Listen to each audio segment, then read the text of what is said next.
Hello everyone and welcome back to my channel, and if you're new here, thanks for joining me. I'm Katie and yeah, I've got these weird pens on the go again.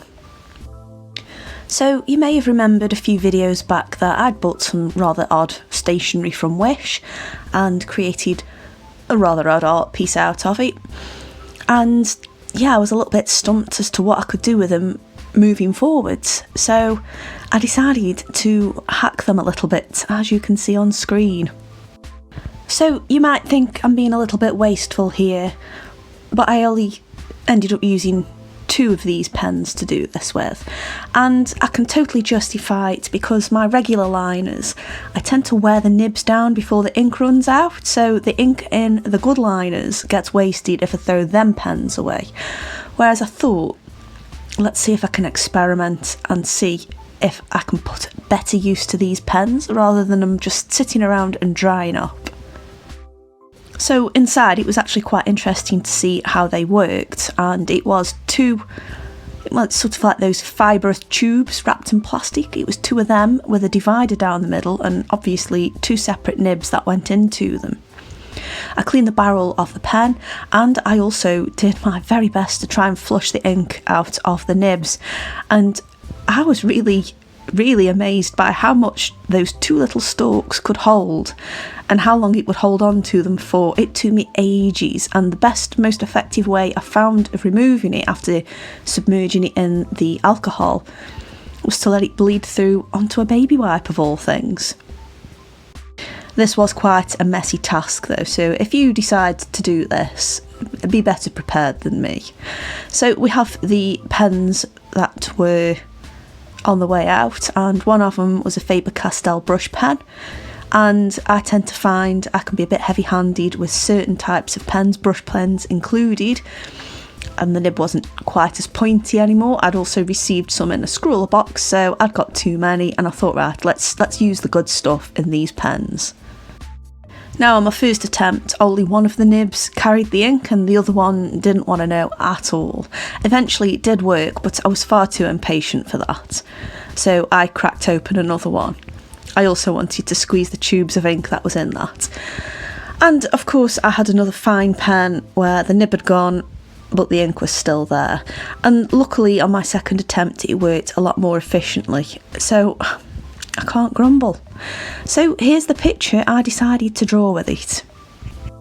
I thought having something where I could do cross-hatching and parallel line details would be absolutely perfect, which is why I chose to hack these pens. And I thought feathers and something with a bit of tone in it would be ideal. And aside from having to remember to hold the pen in a weird angle to do this, it was brilliant. I could just do it. It was amazing. It was really good for the cross-hatching as well, and yes, I know, I'm halving the time pretty much it takes to cross-hatch. So for me, that's already a win. I was really surprised as well at how effective this was. I wasn't really 100% sure if this would work, and I wasn't really sure what would be on the inside of these pens to see if I could get it to work. I was thinking at one point, should I drain the little bits of sponge in there and add some India ink to it, or should I do something else entirely? And yeah, it seemed a bit of a wacky idea, but I am really glad I've done this. I'm definitely going to get more use out of these pens, so it's a win. So are any of you out there like me and you tend to wear the nib down before the ink runs out on your liner pens? I know it's probably down to me being a little bit heavy-handed, which is why I don't use coloured pencils very often, because the leads always snap. I digressed a bit there, but yes, are you heavy-handed like me? Let me know in the comments. Or do your fine pens last for years and years and years and years and years? Anyway, I'm sort of doing some cross-hatching here on screen, and I can't believe, I'm just so happy with how consistent it was. The only thing I found massively difficult doing this was drawing curved lines, and I did mention that before in the previous one, so I didn't draw in her hair detail quite so much.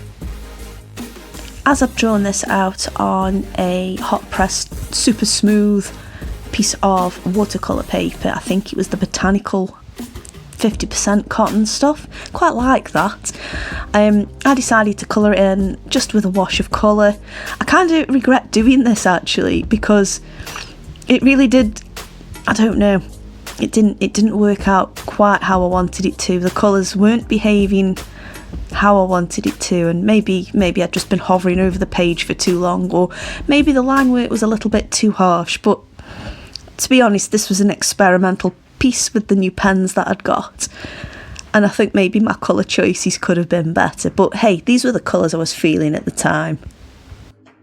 As you can see, I did a terrible job actually now looking at it, but never mind, we learn. I kind of like the idea. It did get a little bit better towards the end. But back to the pens though, because that's really what it was about. I can't believe how well it worked. So I'm really happy to have shared this hack with you, and you know, if you've ended up buying these weird pens and you're not really sure what to do with it, and you've got a ton of more like fine pens like me, this is a great thing to do. Anyway, as always, I hope you've enjoyed this video. If you have, give me a thumbs up. If you're new here, don't forget to subscribe. And I just want to say a massive thank you for watching my video. And it really means a lot to me when you do subscribe. It just helps the channel grow, and it helps me figure out if I'm doing it right or not. I'm still pretty new at this. Anyway, take care guys, and I will see you on the next video. Bye!